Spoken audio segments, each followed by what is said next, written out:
Surround panel, bien sûr, c'est pas vraiment un effet, mais c'est le moment, vu que je fais un peu le tour, que vous le sachiez au moins. C'est-à-dire qu'on peut effectivement utiliser 4, 8 enceintes, disposées donc soit en cercle, comme ça, 1, 2, 3, 4, 5, 6, 7, 8 en cercle, soit effectivement par paire d'enceintes, 1, 2, attendez, je dis n'importe quoi.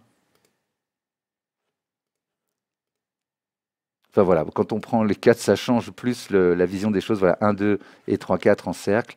Et en room, c'est 1, 2 et 3, 4. Donc le 1, c'est la gauche et les 2, c'est la droite.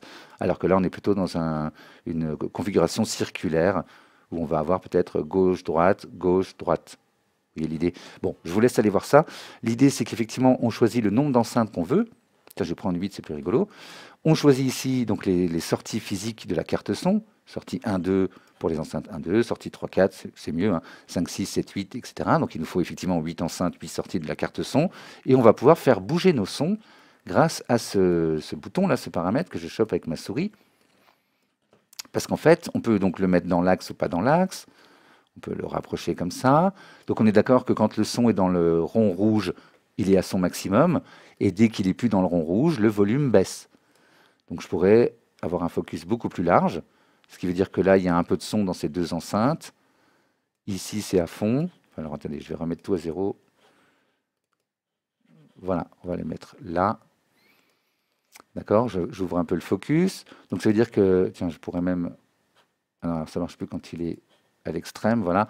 Donc l'idée, c'est que si je le fais tourner avec le bouton rotation, là, le volume est en train de baisser et là, il est en train de monter.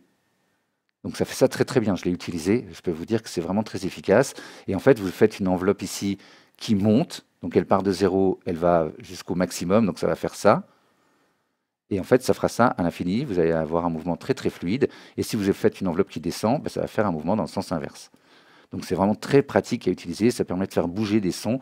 Je ne sais pas si on n'a pas la stéréo, mais vous pouvez truquer, hein, mettre, voilà, n'activer que deux paires d'enceintes. Enfin, voilà, à vous de faire vos tests. En tout cas, pour les 8 ou 4 ou 6 paires d'enceintes, c'est 2, 4 ou... Oui, bon, vous m'avez compris.